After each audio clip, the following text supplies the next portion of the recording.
steadily it rises. Hey, it's ODB, the Lincoln Addict, back with another video. If you saw the thumbnail, you saw that this is going to be a quicker video, a 66 Lincoln Continental convertible. I did the in-depth review here on my YouTube channel, and I like to try to come back when I can. I'm going to try to do as many of these and just highlight what the selling price was. So, of course, bringatrailer.com. You can search up here, Lincoln Continental, and it will filter down to all of the different generations. Of course, it shows you the live auctions. And then when you scroll down a little bit more, you've got your auction results. So this 66 sold at the time of this recording just under a week ago.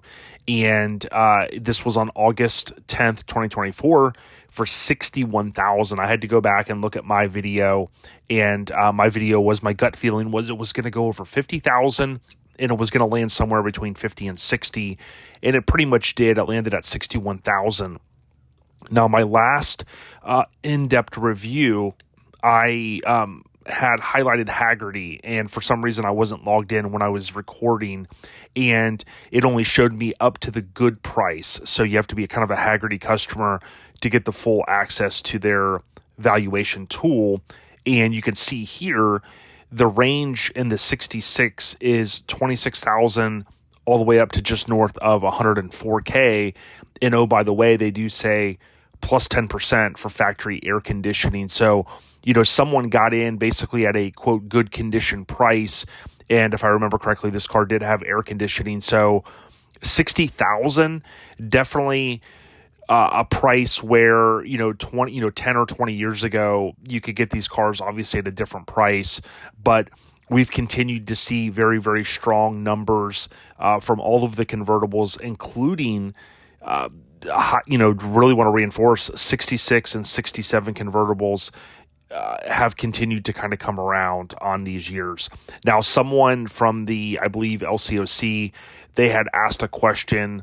At least this individual says, the seller says, hey, I recently there was a member that expressed interest, and I think he mentions the LCOC.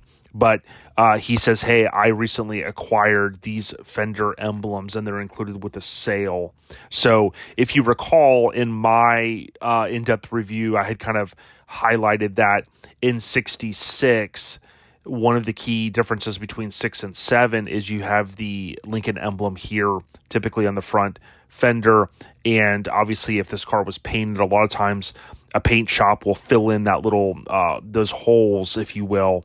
And he had reinforced that he had acquired the emblems and those were included. And that would be good for anybody that wants to potentially install those. It would depend to me if they filled them in with metal or if it was just Bondo or something to that effect, body filler, if you will.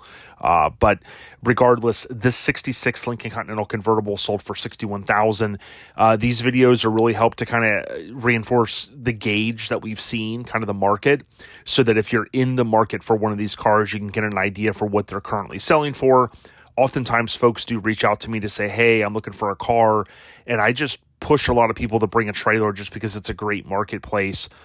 Certainly, if you have a neighbor or somebody in your town that puts a car up for sale and it's not on, this auction type market, certainly you can sometimes get a car for less than what we're seeing here.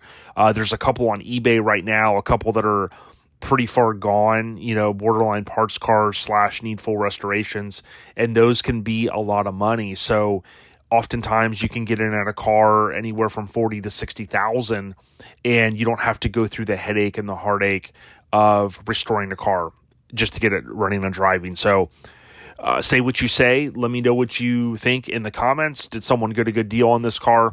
Take care, and thanks for the support. ODB, the Lincoln Addict. I'm out of here.